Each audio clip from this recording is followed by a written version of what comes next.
Just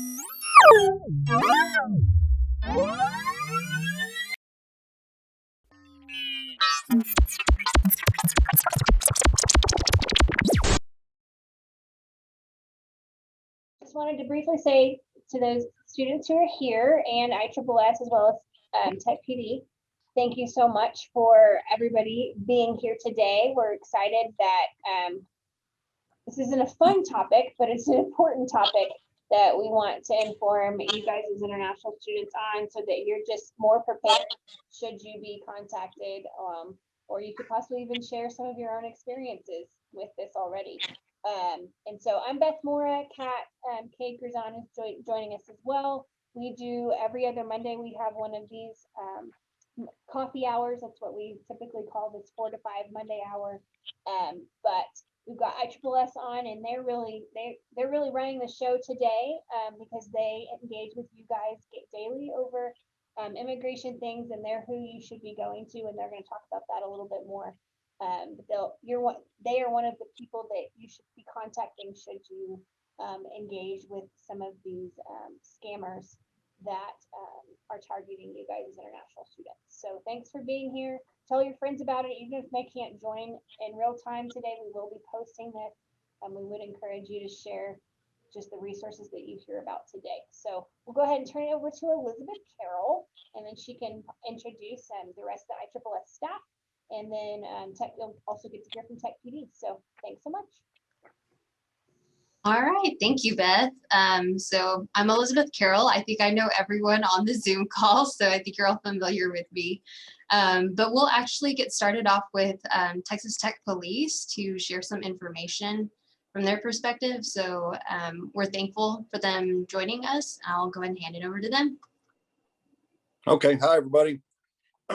Excuse me, my name's Sergeant Jackstas. My last name's spelled Jakstas. If you need to contact me, feel free to come by the police department. You can call.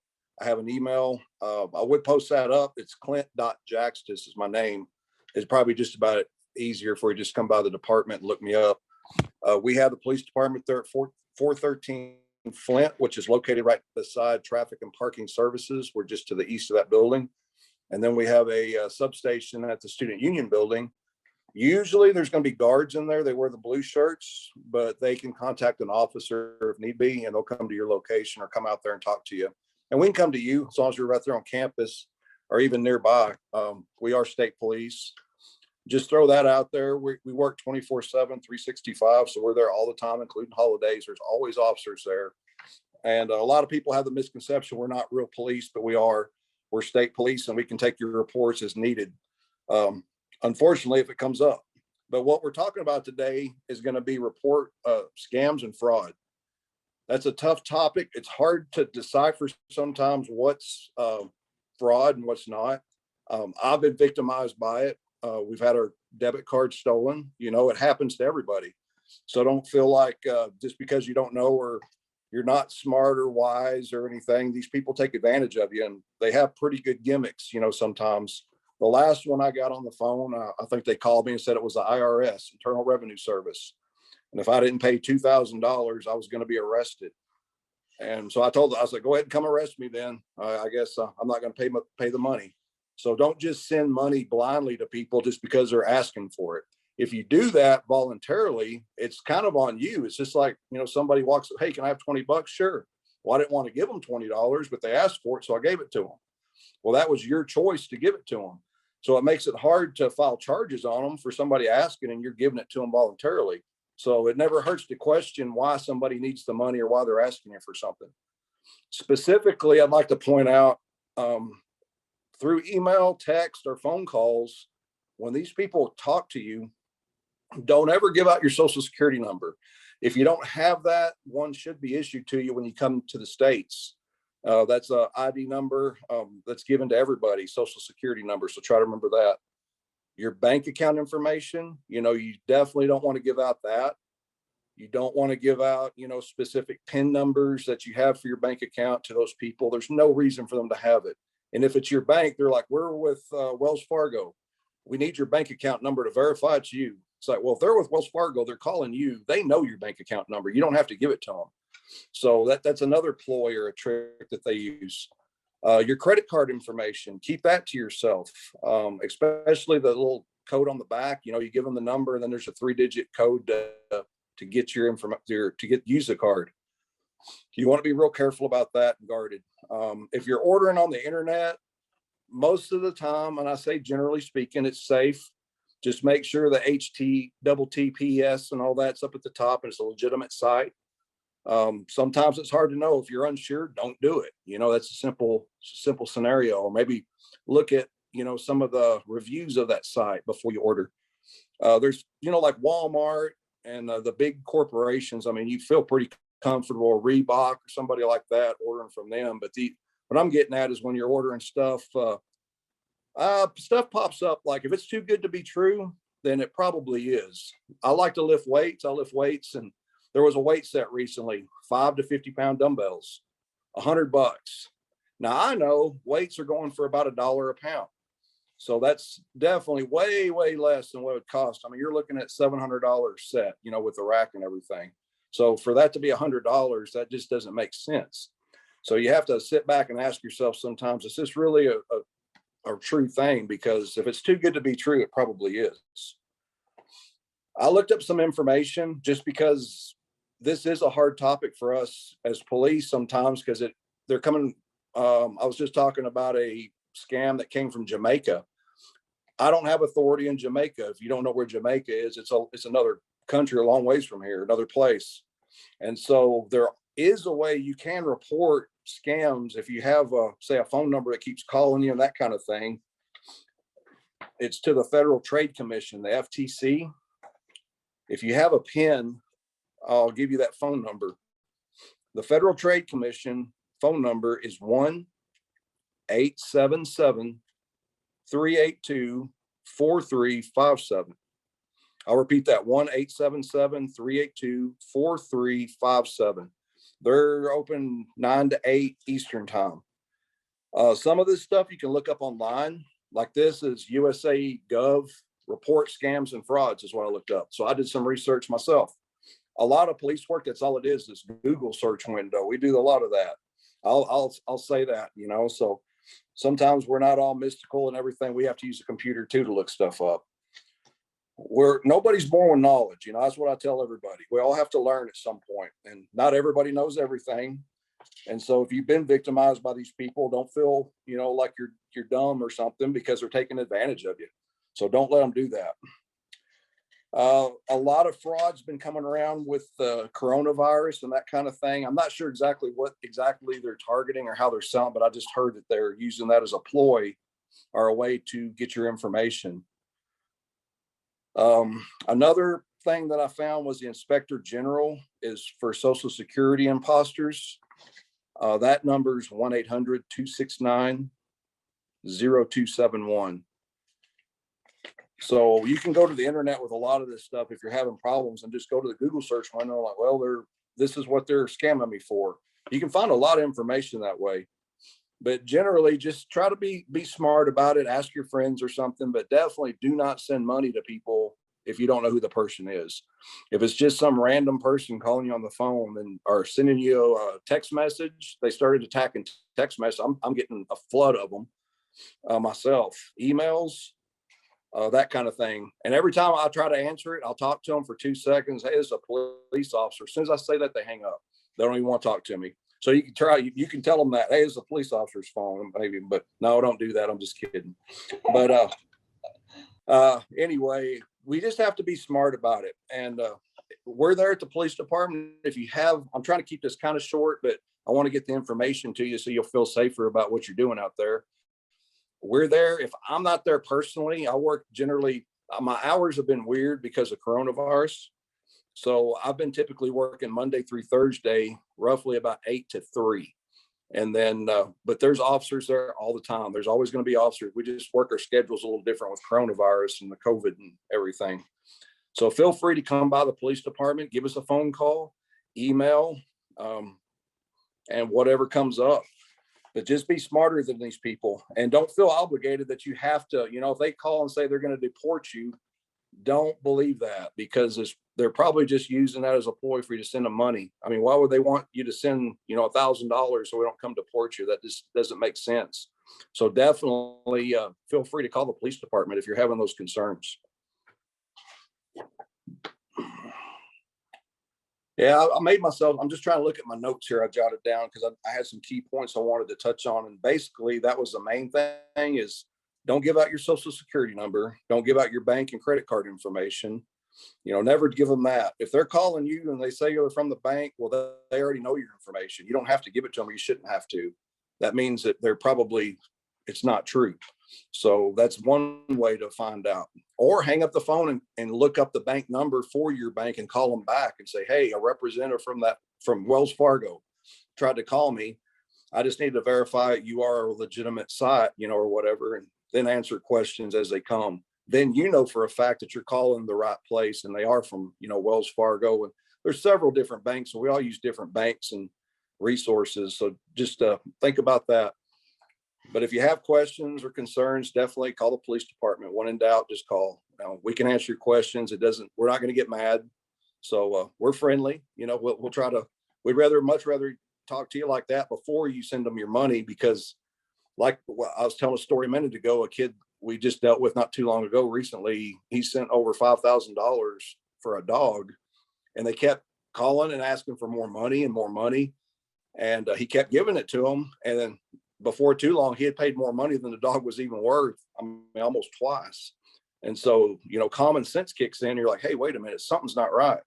So you have to, and he was giving them the money. So, I mean, there's not a whole lot that we can do there because he voluntarily gave the money to him on his own free will. So that makes it tough for us.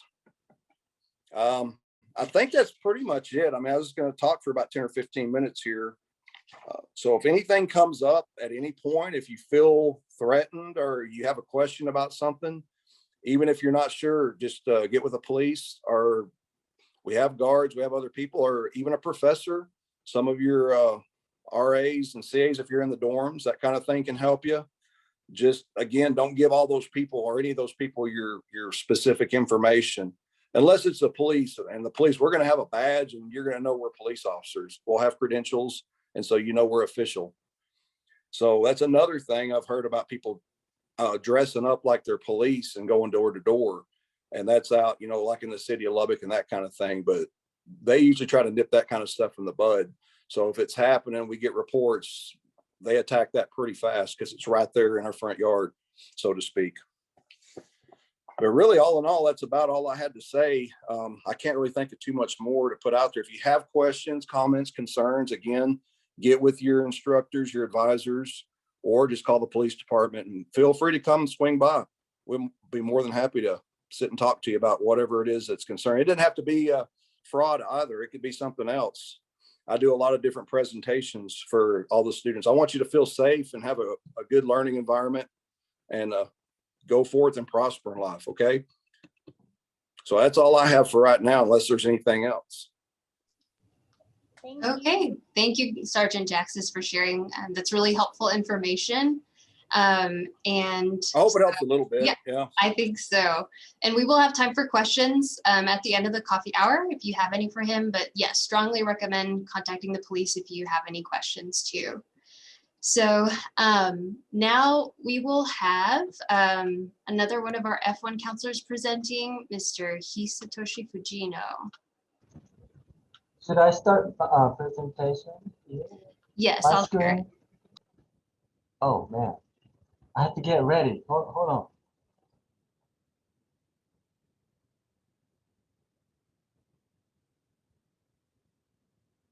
Oh, you got it.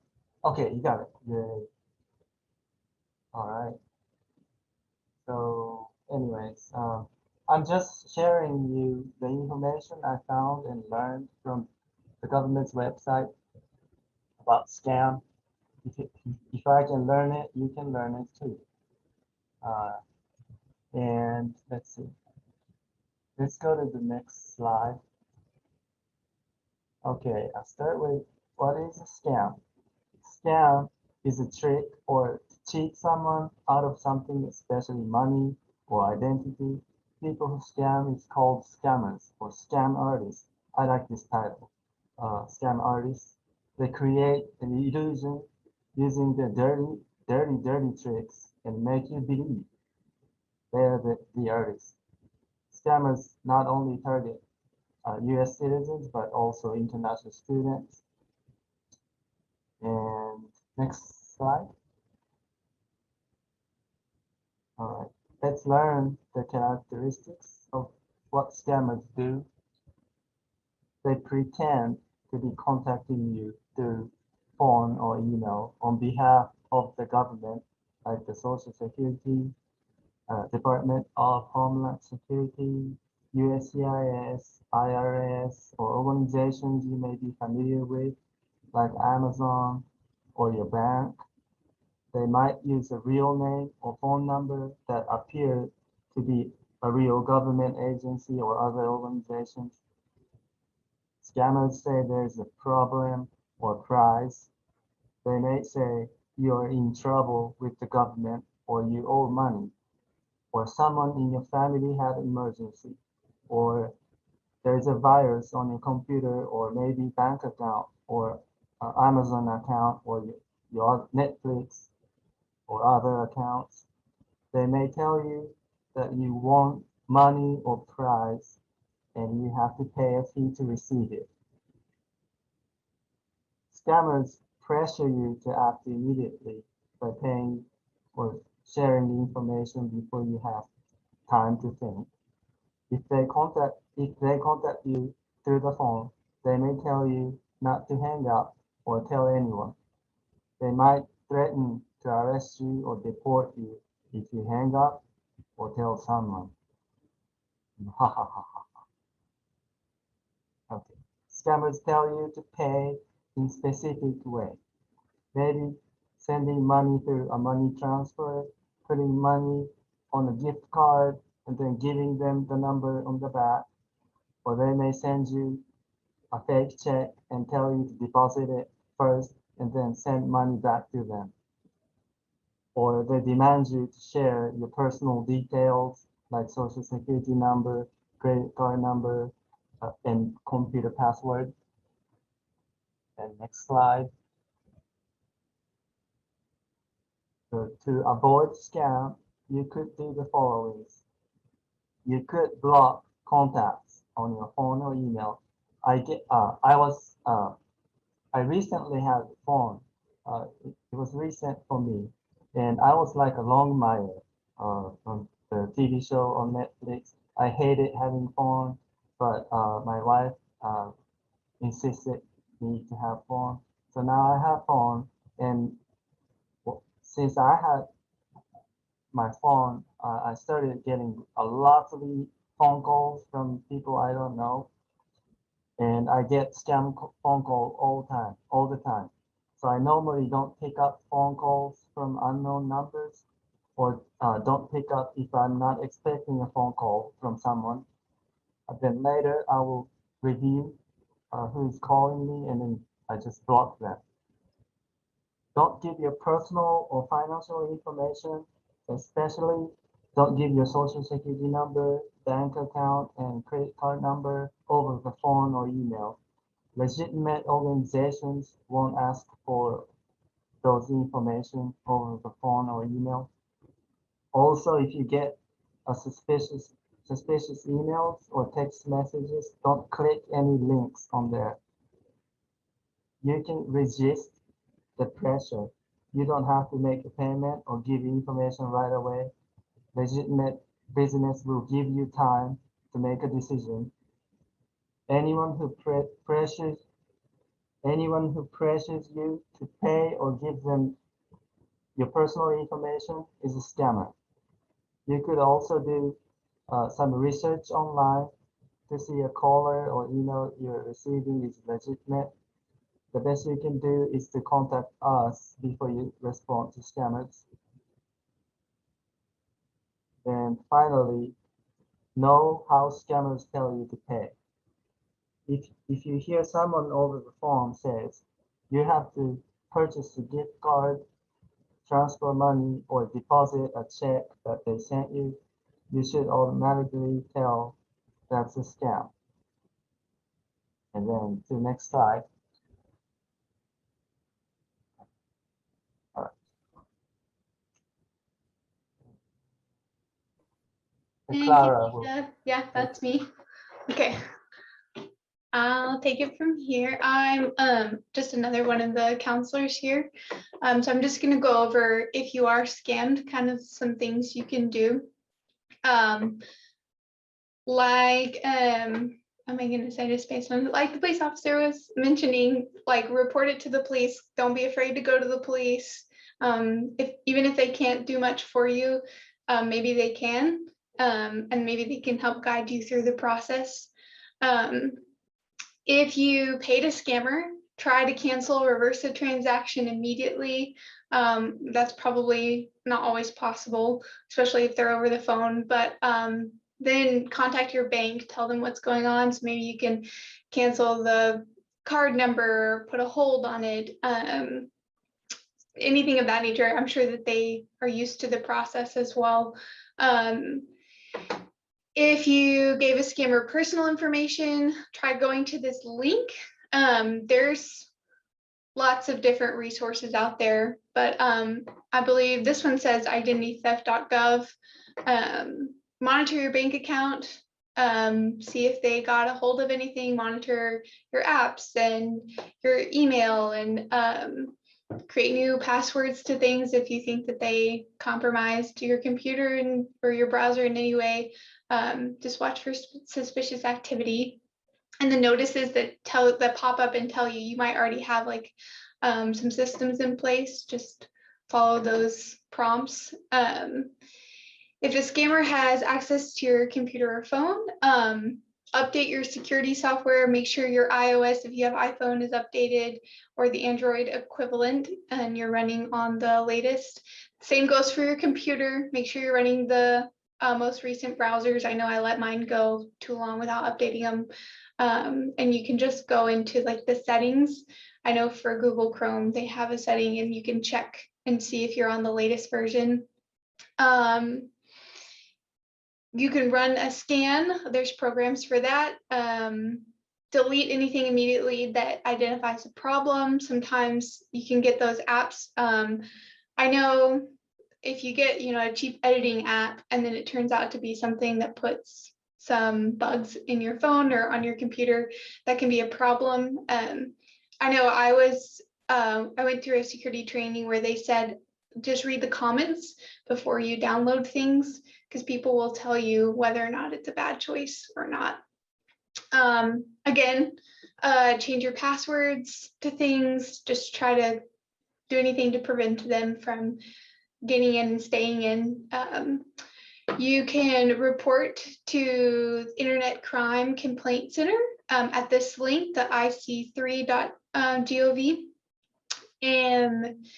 And then also you can report a scam to the Federal Trade Commission, which was already mentioned by the officer, and it's in the comments section. And then I don't know, can I have the next slide? Thanks. These links are helpful as well. If you get someone on the line that is claiming to be from someplace like ICE or USCIS, or I'm just saying this because you're probably an international student audience, go to their web pages and double check their scam sites. And like he already said, reach out to them and confirm that it's them making the claims. And it will probably not be. Before you take any action, verify who they are and what they are. And these are some resources. Also, there's the FBI website here in the third one down, and report it there as well. So there's lots of different areas you can report things, lots of resources out there. Just don't be afraid to get out there and take action. And yeah.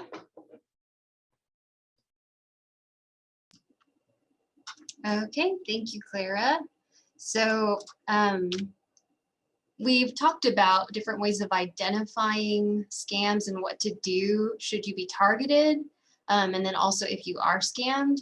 We wanted to also share some examples of actual scams that have taken place for international students, unfortunately. So if you can think back on some of the identifiers and tips that we've talked about and see if you can identify some warning signs in these stories.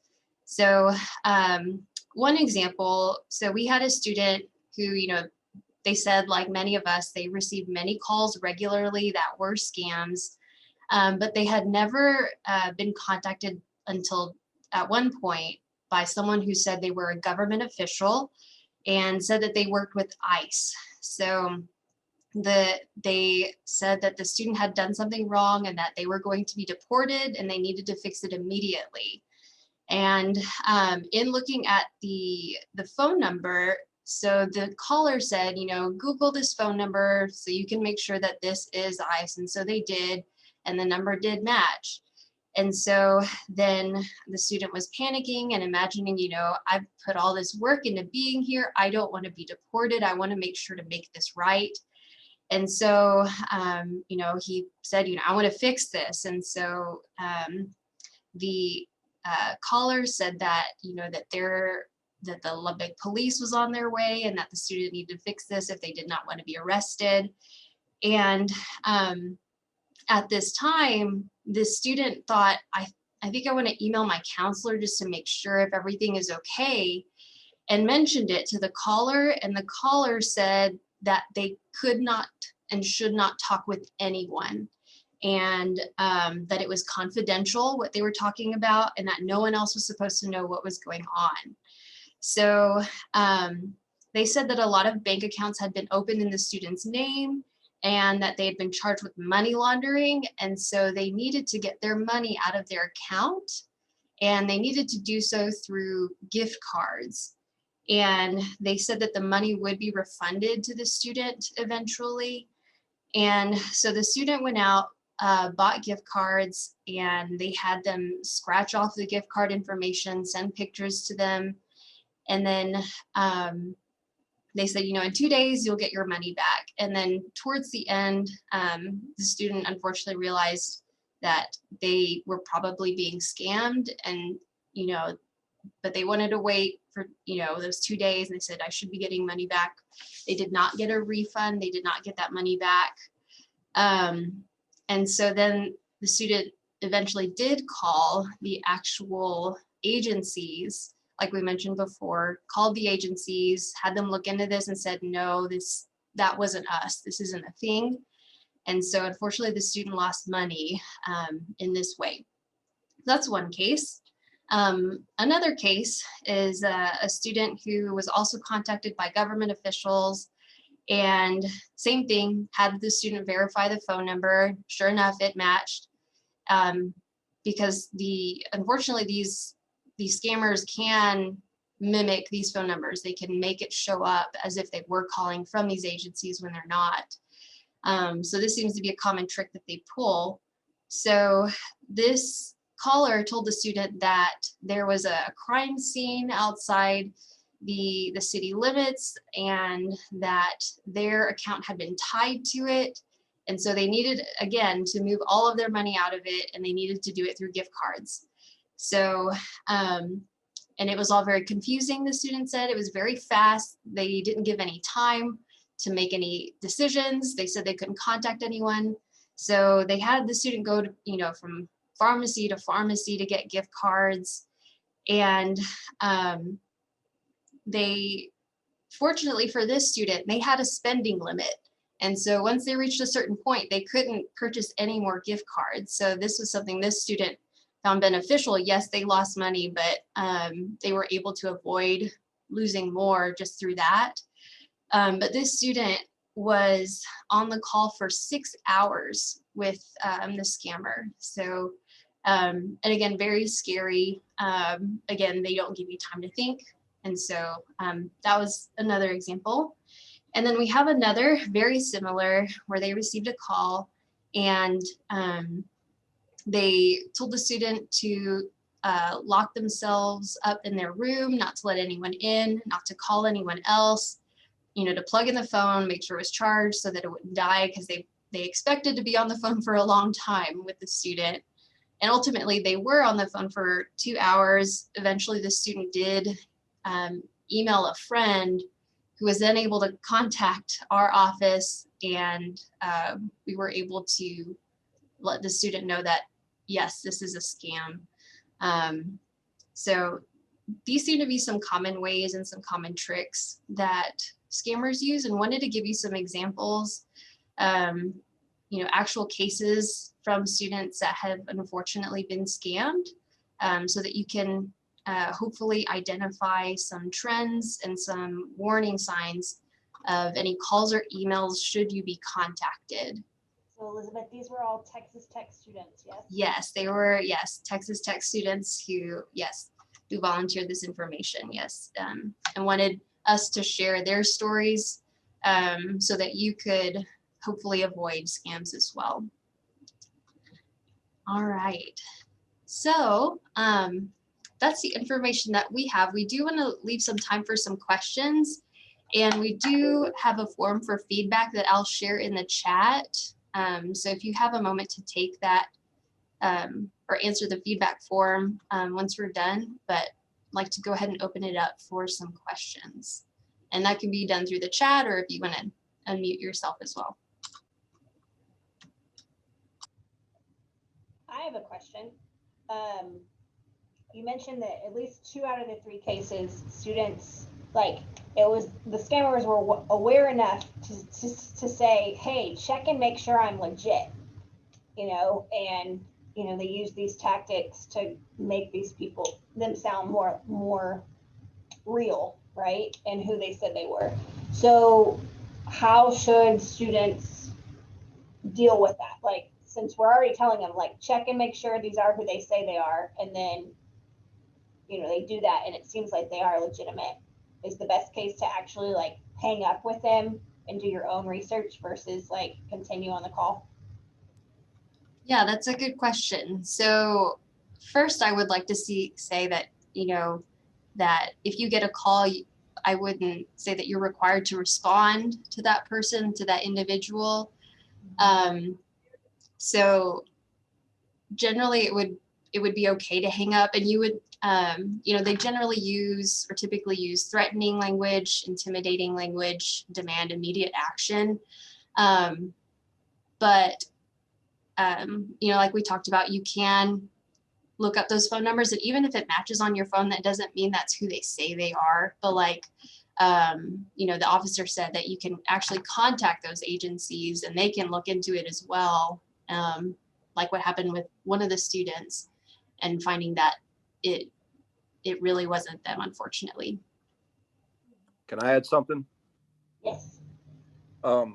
I doubt very seriously if they're going to deport you, they're going to call on the phone and ask for money. That in itself makes no sense, so that's one thing to look at. And there are ways that they can make a legitimate number show up.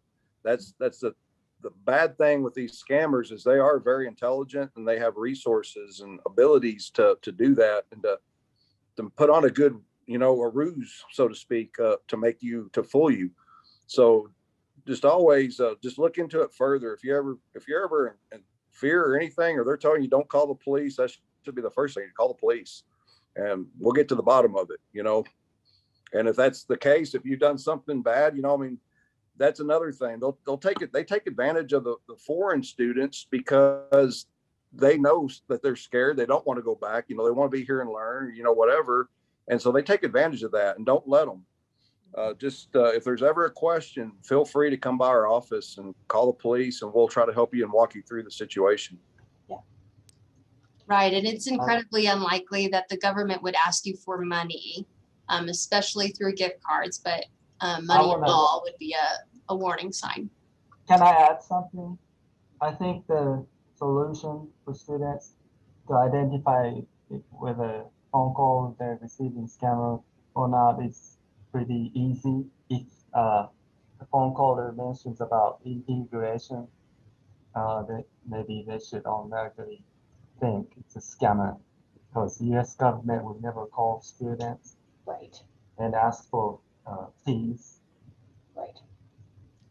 That was what I was gonna ask. So, I mean, at least I've never been contacted by the US government through the phone. They always will contact you through the mail. And if anyone ever calls you on the phone claiming they're from the US government, that's a red flag immediately. They're going to send an official envelope stamp with the seal and everything, or they're going to send somebody to your door. He's exactly right. If they're calling you on the phone, that's just a ploy. So don't fall for it. Yeah. Yeah. I was going to add too, just to be extra careful. My husband was trying to sell a laptop online and he was scammed. They sent him what looked like a legitimate PayPal email and link and everything to do the transfer of money, and he didn't get paid, and then he lost a laptop. So you have to be careful even with selling things online, that you can get scammed out of that as well. And most of your banks have fraud departments within them. Like in our situation, one person's got me and my wife for like $6,000, and we didn't do anything. They just got our credit card information from an order that we placed online. But fortunately, we watch our bank account and we started seeing some fraudulent claims or charges.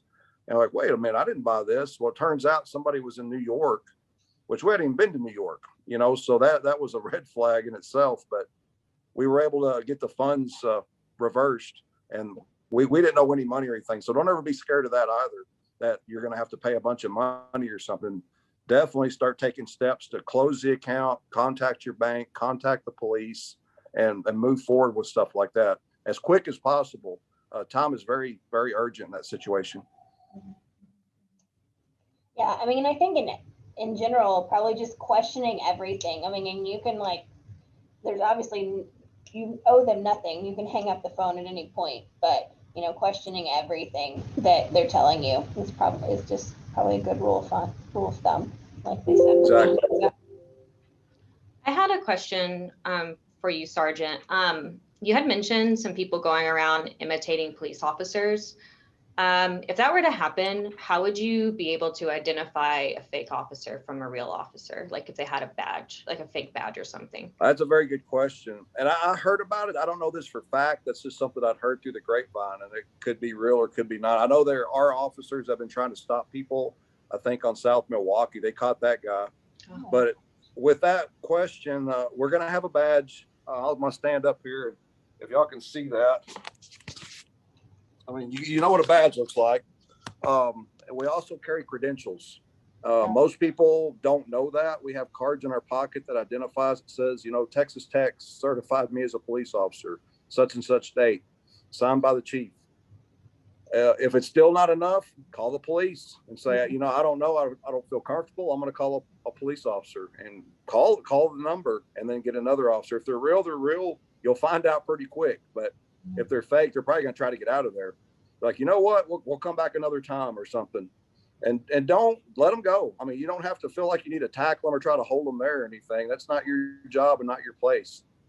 Just get a good description. If you can, get a license plate from the car, things of that nature. And with Craigslist, that's a good point. A lot of people will set up meetings in obscure places, parking lots, on the back or something. Don't fall for that. Meet in like a McDonald's or somewhere. At the police department, you can actually set up meetings to exchange items at the police department if you like, because they'll try to rob you. So that's something else to think about. There's a lot of bad people in the world. Unfortunately, they try to take advantage of us, and we just have to stay ahead of it as a people, as human beings, and try to be better as a whole.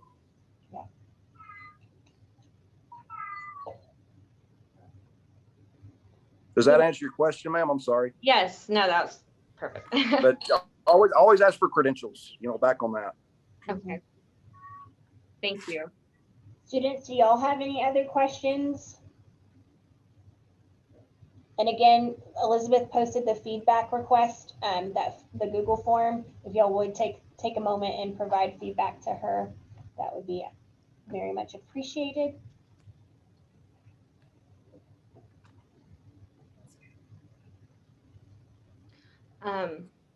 Well, I would just really like to thank all of you for putting this presentation together.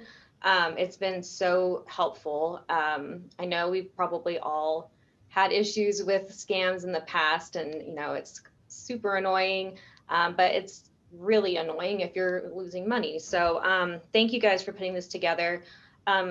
Students, if you ever, like they mentioned, feel like something's going on, please reach out to any of us, reach out to the police. Our job is to be here for you and to help make sure that you have the best experience in the United States and at Texas Tech. We want you to go away having great memories and not sad memories. So Exactly. Yes. yes. So thank you, Clara, Elizabeth, Hisa, so much for putting this presentation together. And Sergeant, thank you so much for being here and speaking to our students. It means a lot to us. Yeah, we really appreciate it. No worries. I'm glad y'all invited me. I appreciate it. Sure.